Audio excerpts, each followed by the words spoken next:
আমার ডান দিকে যিনি রয়েছেন তার নাম হচ্ছে অসিত সরকার, আর বাঁ দিকে যিনি রয়েছেন তার নাম হচ্ছে গৌতম বর্মন। এবং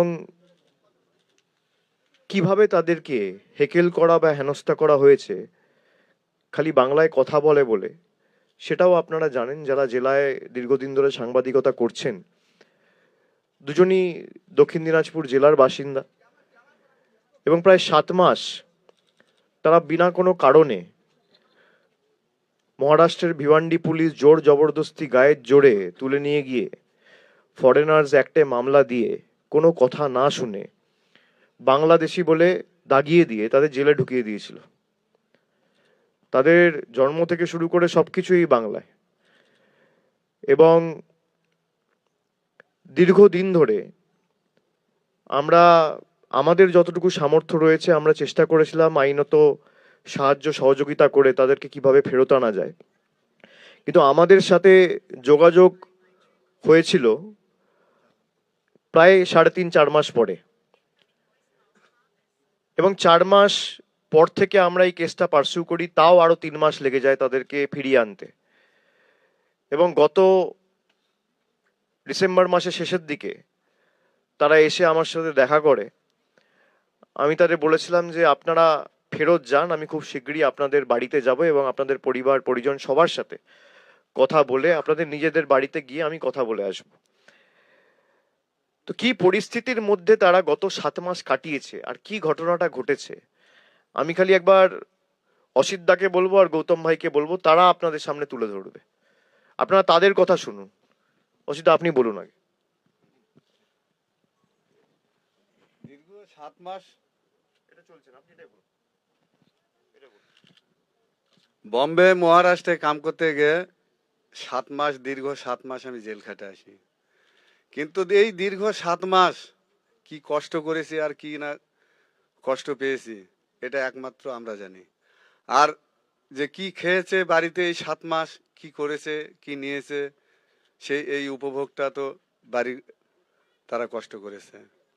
কিন্তু এই যে 7 মাস ধরে যে জেল খাটলাম, জেল খাটার পরে এই যে আজ বের হয়ে আসলাম, সব কিছু অবদান আমাদের তৃণমূল কংগ্রেস পার্টি, আমাদের অভিষেক স্যার, এবং যা কিছু সব কিছু এই যে অবদান, এই অবদান তো ভোলা যাবে না জীবনে।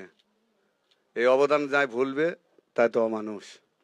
কিন্তু এই অবদানের মতো আর কাজ নাই। আর এই যে বাড়িতে ফিরে বাড়ি বউ বাচ্চা এদের মুখের হাসি দেখে নিজেকেও তো ভালো লাগছে, নিজেও হাসি পাচ্ছি।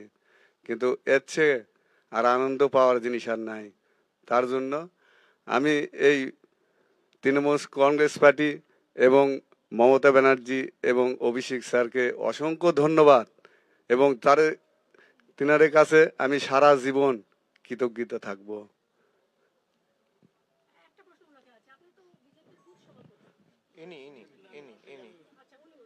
ইনি বলুক, তারপর আপনি প্রশ্ন করবেন। গৌতম ভাই, তুমি বলো। হ্যালো, আমি মহারাষ্ট্রে কাজ করতে গেছিলাম। ওখানে যায় জবরদস্তি করে আমাদেরকে জেলে পাঠায় দেয়। তো তারপর জেলে পাঠায় দেওয়ার পর আমি বাড়িতে ওই পুলিশের মোবাইল থেকে ফোন করে দিলাম যে আমি তো আর পারছি না, তো সোমবারটা অবশ্যই জানাবা পুলক চক্রবর্তীকে।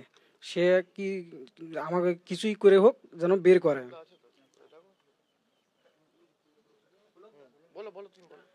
তো আর আমি বের একজন বিজেপির কর্মীও ছিলাম, সে হিসাবেও আমার কাজটা হয়নি।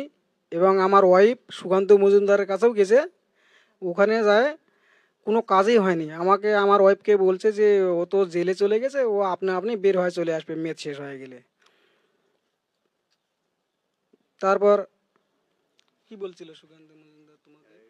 বলো বলো বলো বলো, কোনো ব্যাপার না, বলো, কোনো অসুবিধা নেই, বলো। সুকান্ত মজুমদার বলছিল যে কাজ হচ্ছে, এটুকুই বলছিল। তারপর আর কোনো 3 মাস তো কোনো খোঁজ খোঁজ নেই। তারপরে ও বলছিল আপনি আপনি জেল থেকে ছেড়ে দিবে মেয়াদ শেষ হয়ে গেলে। তারপর আমি দেখলাম তিন তিন মাস পার হয়ে গেল। তারপর 3 মাস পার হয়ে যাওয়ার পর আমার কোনো খোঁজ খবর নাই।